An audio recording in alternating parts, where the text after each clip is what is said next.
আমার এত এত টাকা থাকা সত্ত্বেও আমাকে মানুষ ভয় না করে ভিখারি মনে করছে। আমাদের সাথে এমন করলেন বাবু, আমরা গরিব বলে আমাদেরকেই আপনারা অবহেলা করে বেড়ান। তুই কি পাগল হয়ে গেলে? এত এত সহায় সম্পত্তি যদি কেউ পায় তাহলে বিশ্বাসের মানুষ হোক বা না হোক, বিশ্বাসঘাতকতা সে করবেই করবে। তুমি এটা বোঝো না? এখন তোর থেকে শিখতে হবে কিভাবে কথা বলতে হবে। একটা ভিখিরি আমাকে শিক্ষা দিচ্ছে। আচ্ছা, এই যে তুমি কাজকর্মগুলো করো, এতে তোমার কি লাভ হয় বলো তো? শুধু শুধু ভিখিরি সেজে গ্রামের পথে ঘাটে ঘুরে বেড়াও আর মানুষের অবহেলা সহ্য করো। ওসব যদি তুমি বুঝতে গিন্নি তাহলে তুমি বাড়িতে বসে থাকতে না, আমার সাথে নিজেও ভিখারি সেজে গ্রামে পথে পথে ভিক্ষা করতে নামতে। আমারও তো খেয়ে দে কাজ নেই বাপু, তোমার কাজ তুমি করো, এসবের মধ্যে আমাকে টানতে এসো না। এই গ্রামে অনেক অনেক দরিদ্র রয়েছে যারা ঠিক মতো দুবেলা খাবার খেতে পায় না। আমি তাদের কষ্টগুলো বোঝার চেষ্টা করি।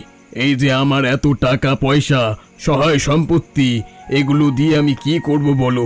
আমিও চাই তাদের সাথে মিশে থাকতে। তাই বলে তুমি ভিখিরি সেজে পথে পথে ঘুরে বেড়াবে?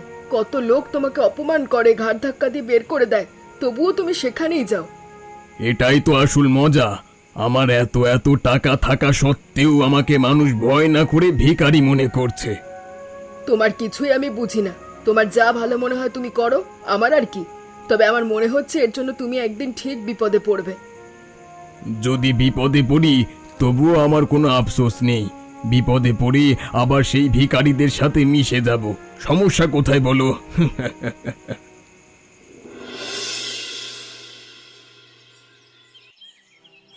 বাবু, বাবু গো, আমাকে কিছু ভিক্ষে দেবেন, দুদিন ধরে কিছুই খাইনি। তোমাদের কি আর কোনো কাজকর্ম নেই? সারাদিন তোমরা ভিক্ষা করে বেড়াও কেন? হাত পা সবকিছুই তো ঠিকঠাক আছে, কাজ করে খেতে পারো না? কাজ করে কিভাবে খাবো বাবু? আমাদের তো কেউ কাজ দিতে চায় না। যদি কাজ দিত তাহলে তো আমরা কাজ করেই খেতাম, এভাবে মানুষের কাছে হাত পাততাম না। ইচ্ছে থাকলে উপায় হয়। তোমরা কাজই করতে চাও না, বিনা পরিশ্রমে টাকা উপার্জন করতে চাও। যাও তো এখান থেকে, কোনো টাকা পয়সা দেওয়া যাবে না। আমাদের সাথে এমন করলেন বাবু, আমরা গরিব বলে আমাদেরকেই আপনারা অবহেলা করে বেড়ান। এসব আবেগী কথা বলে কোনো লাভ নেই। তোমার হাত পা আছে, তোমাকে শুধু শুধু ভিক্ষা কেন দেব আমি? তোমার থেকে কত অসহায় মানুষ আছে, তাদের দিলেও শান্তি। দিন না বাবু, দুটো দিন কিছু খাই। আপনি যদি কিছু টাকা দিতেন তাহলে আমি কিছু খাবার কিনে খেতে পারতাম। বললাম তো দিতে পারবো না, এখান থেকে চলে যাও। কাজ করার চেষ্টা করো, পরিশ্রম করে উপার্জন করে তারপর খাবার খাও। আপনি এই যে আমার সাথে খারাপ আচরণ করলেন, একদিন আপনি এই খারাপ আচরণের জন্য গুমড়ে গুমড়ে মরবেন। আমি আপনাকে অভিশাপ দিলাম। অভিশাপ দিয়ে লাভ হবে না, তোমার অভিশাপ আমার লাগবে না, কারণ তুমি সুস্থ সবল একজন মানুষ। হাত পা সবকিছু ঠিক থাকতেও ভিক্ষা করে বেড়াও। দিতে হবে না টাকা, আপনার টাকা আমি চাই না। প্রয়োজনে না খেয়ে মরে যাব, তবুও আপনার থেকে টাকা নেব না। আপনি একজন খারাপ মানুষ। আমি খারাপ নাকি ভালো মানুষ সেটা মানুষ ভালোভাবেই জানে, তোমাকে আর এই সব বিষয়ে বলতে হবে না। কি হলো কি? তুমি এখানে এভাবে বসে আছো কেন? কি হয়েছে? কি আর বলবো গিন্নি, আজকে বাজারে গিয়েছিলাম, একটা ভিক্ষুক আমার কাছে ভিক্ষা নিতে এসেছিল। আমি ভিক্ষা না দিয়ে উল্টে তাকে অপমান করে তাড়িয়ে দিয়েছি। সে কি কথা? তুমি তো কারোর সাথে কখনো খারাপ ব্যবহার করো না, হঠাৎ করে ভিক্ষুকের সাথে খারাপ ব্যবহার করলে কেন? কি জানি আজকে আমার কি হয়েছিল। ভিক্ষুকটা একদম সুস্থ সবল ছিল, হাত পা থাকা সত্ত্বেও সে ভিক্ষা করে বেড়াচ্ছিল। বিষয়টা আমার একদম ভালো লাগেনি। এটা যার যার ব্যক্তিগত ব্যাপার। সে হয়তো কাজ পাচ্ছে না, এ কারণেই ভিক্ষে করে খাচ্ছে, তাই বলে তুমি তাকে অপমান করবে? তখন এটা একদম বুঝতে পারিনি গিন্নি, এখন আমি ভালোভাবেই টের পাচ্ছি ওই ভিক্ষুককে অপমান করে আমি একদম ভালো করিনি। তাহলে এখন কি করবে তুমি? ভিক্ষুকের কাছে ক্ষমা চাইবে? আমিও ভাবছি সেটাই করব, কিন্তু ভিক্ষুককে কোথায় পাবো? সব সময় তো আর সবাইকে পাওয়া যায় না, তবুও খুঁজে দেখবো। আমি এই অনুশোচনায় নিয়ে বেঁচে থাকতে পারবো না। ঠিক আছে, তাহলে তুমি বিক্রমকে বলো সেই ভিক্ষুককে খুঁজে বের করতে। আশা করছি বিক্রমই ভিক্ষুককে খুঁজে বের করবে। আমিও ভাবছি সেই কথা। বিক্রমের সাথে কথা বললে বিক্রম হয়তো কোনো সমস্যার সমাধান দিতে পারবে। তুমি একটা কাজ করো, আমার ঘরে বিক্রমকে পাঠিয়ে দিও। সেটা না হয় দেব, বিকেলে বিক্রমের সাথে কথা বলো। এখন আসো খাবার খেতে, খাবারের সময় হয়ে গেছে। বেশ, তাহলে তাই হবে। কি হলো বাবু, এত জরুরি তলব যে? কি হয়েছে?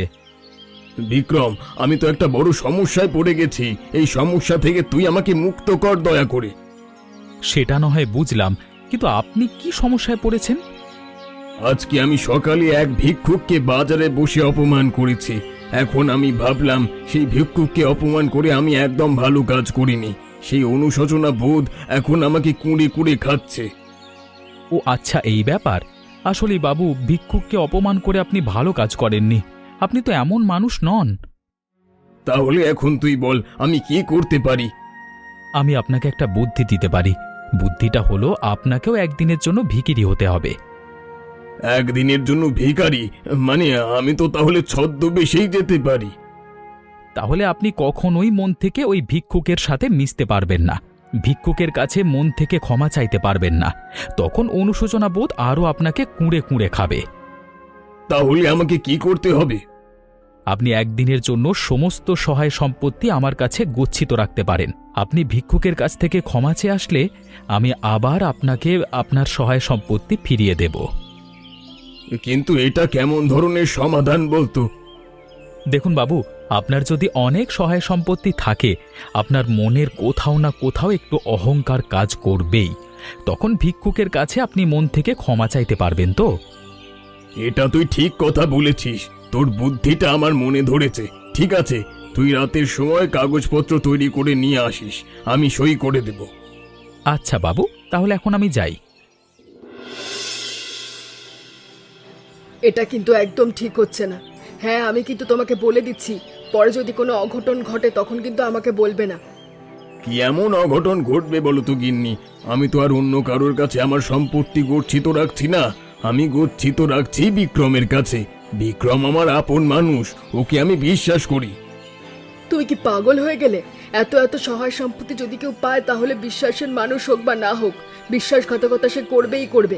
তুমি এটা বোঝো না? এমন কিছু হবে না। বিক্রম এসবের প্রতি কোনো লোভ নেই। তাছাড়া বিক্রমের মনে কোনো শয়তানি বুদ্ধিও নেই।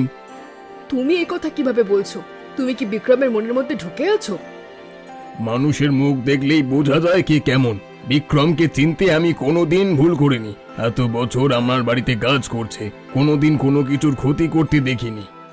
তোমার যা ভালো মনে হয় তুমি তাই করো, তোমাকে বোঝানোর সাধ্য আমার নেই। ভরসা রাখো গিন্নি, রাগ করো না। কিছু হবে না, তুমি দেখে নিও। আমাকে এই কাজ করতেই হবে, না হলে আমি ভালোভাবে এই পাপ থেকে মুক্ত হতে পারবো না। তুমি যে কি করো না কে জানে। এসবের প্রতি আমার কোনো ভরসা বিশ্বাস কিচ্ছু নেই। শেষে দেখবে সহায় সম্পত্তি সব হারিয়েছে। বললাম তো, এমন কিছুই হবে না। তুমি এতটা চিন্তা করো না। তুমি শুধু আমার ফিরে আসার অপেক্ষা করো। আমি কালকে সকালেই বের হব। ঠিক আছে, যখন সিদ্ধান্ত নিয়েছো তাহলে তাই করো। আমি তোমার ফিরে আসার অপেক্ষা করব। কিরে বিক্রম, সবকিছু ঠিকঠাক করে নিয়েছিস তো? কোনো জায়গায় কোনো সমস্যা নেই তো? আরে না বাবু, কোনো সমস্যা কেন থাকবে? আজ অবধি দেখেছেন আমি কোনো সমস্যা নিয়ে কোনো কাজ সম্পন্ন করেছি? না রে বিক্রম, তুই আমার ছেলের মতো। তোকে আমি অনেক বিশ্বাস করি। আমার কোনো সন্তান না থাকলেও তোকে আমি সন্তানের চোখেই দেখি।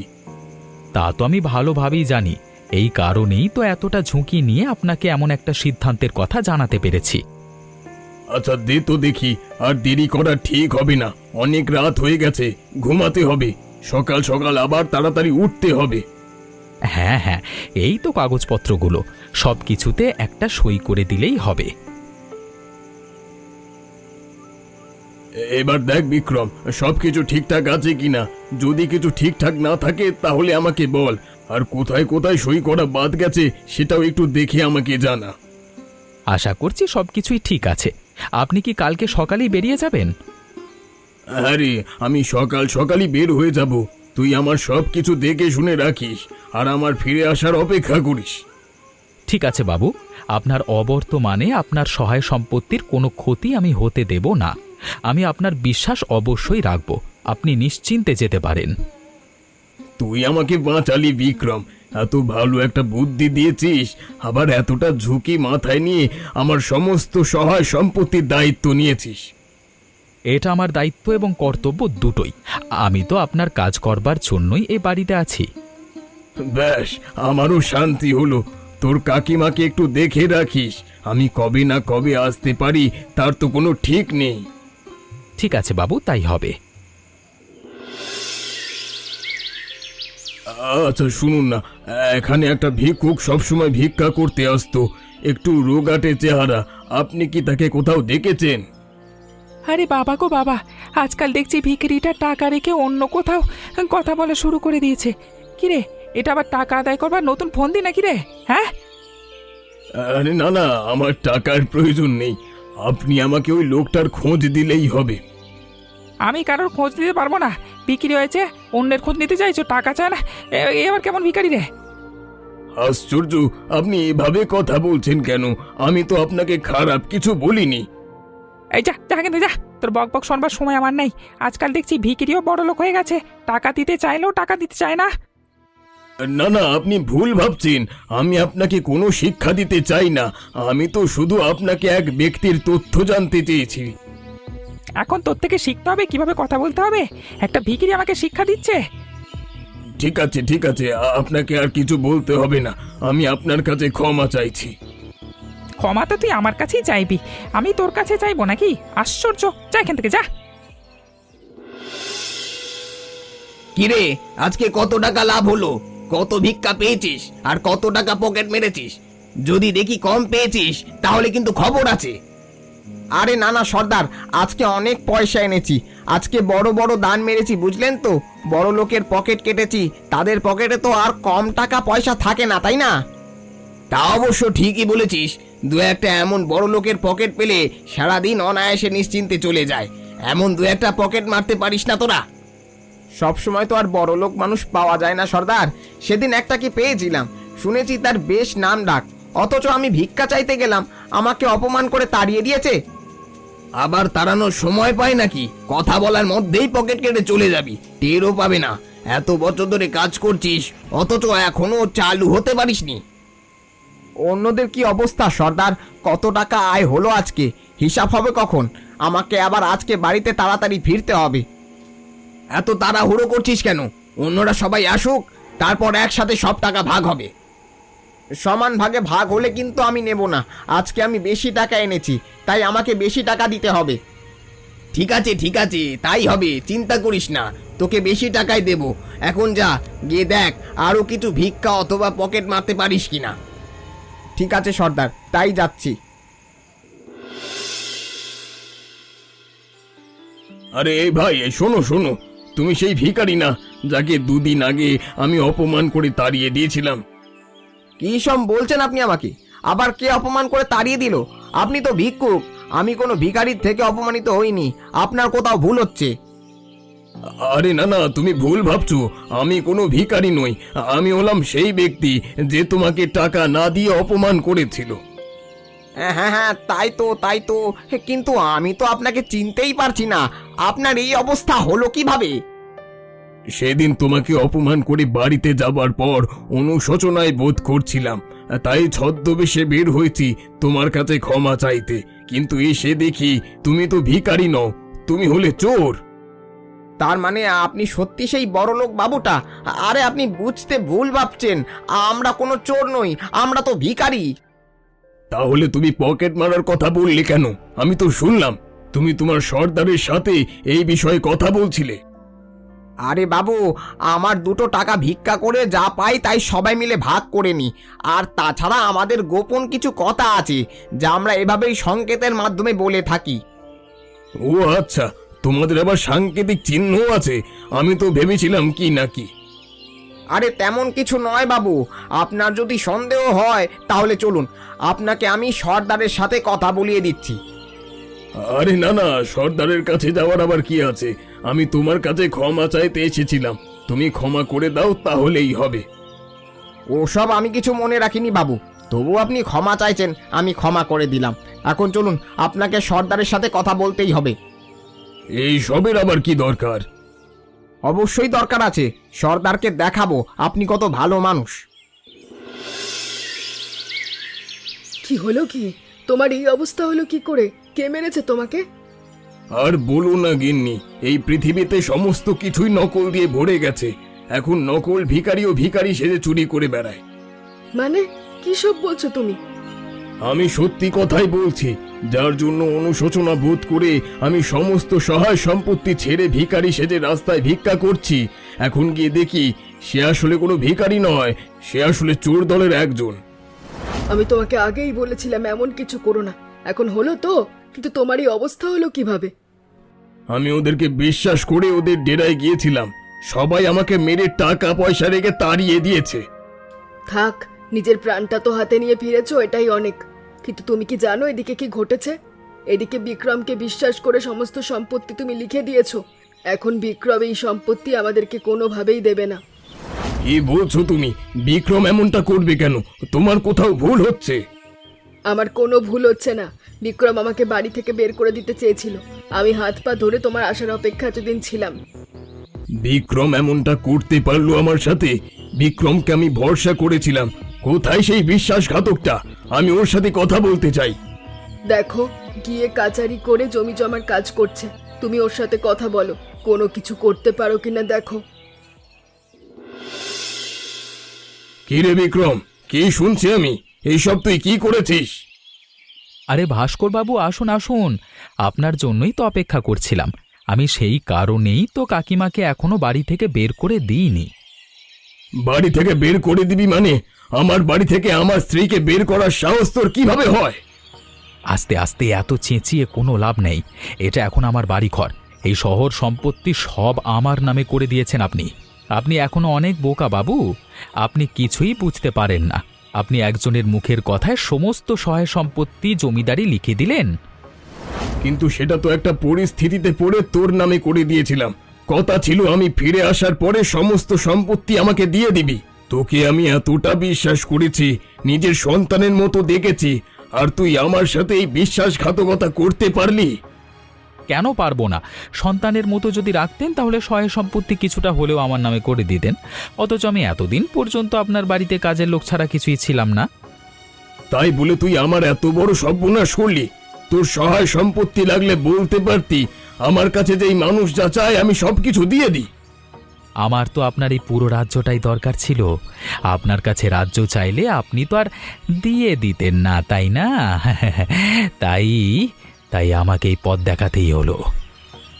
তুই আমাকে একবার বলে দেখতি আমি দিয়ে কিনা, কিন্তু এই যে বিশ্বাসঘাতকতা করলি, এতে আমি অনেক কষ্ট পেয়েছি। ওসব দেখবার সময় আমার নেই এখন। হাতে এখন অনেক কাজ। আপনারা দুজনে দয়া করে বাড়ি থেকে বের হয়ে যান, না হলে আমি দারোয়ান ডাকতে বাধ্য হব।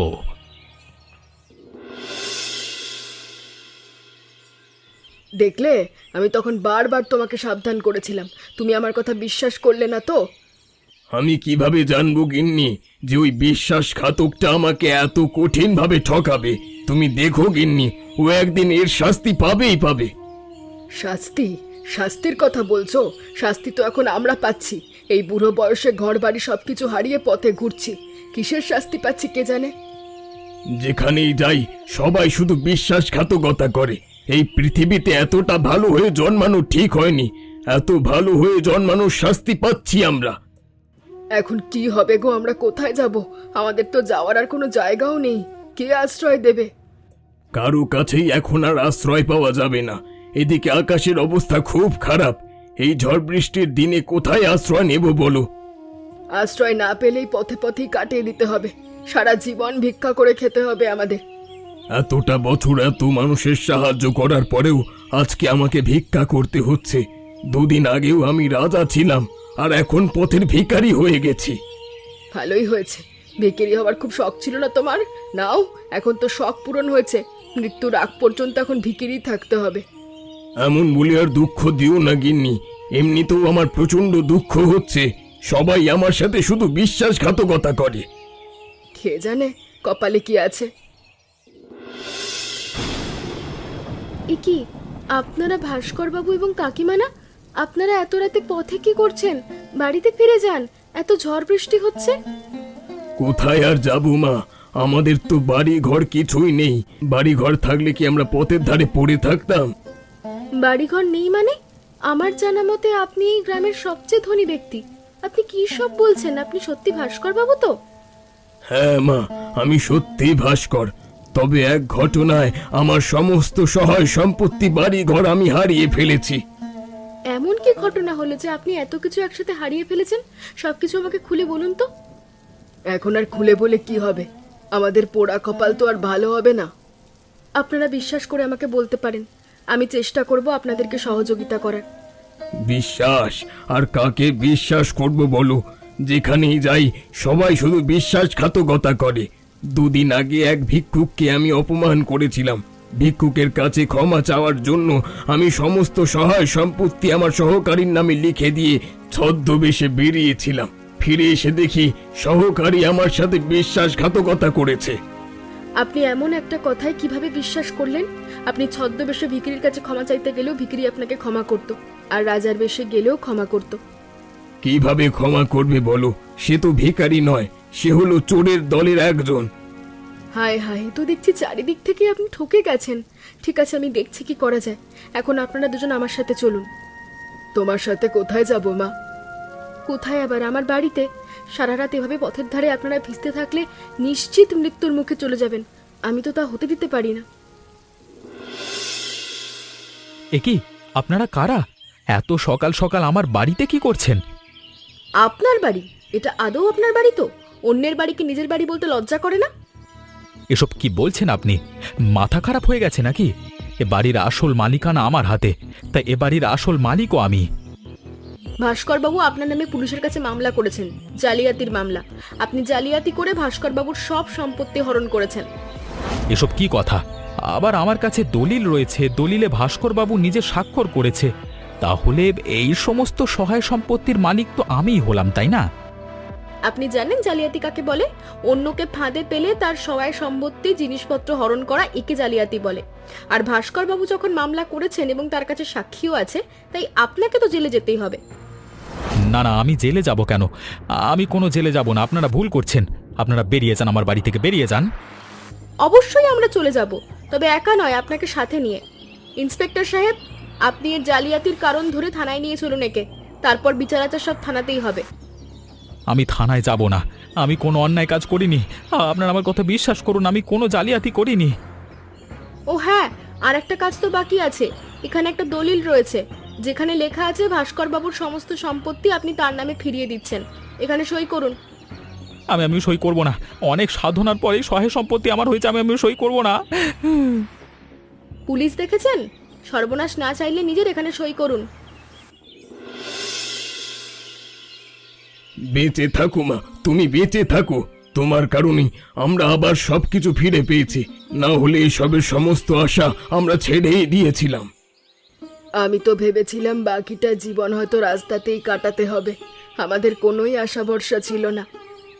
বাবু, এই পৃথিবীতে যতটা অবিশ্বাসযোগ্য মানুষ রয়েছে, ততটাই বিশ্বাসযোগ্য মানুষও রয়েছে। বলতে পারেন খারাপের থেকে ভালোর সংখ্যাই বেশি। তাই মানুষ চিনে সবাইকে বিশ্বাস করবেন। অবশ্যই, আমি আর কখনোই অন্যকে বিশ্বাস করব না।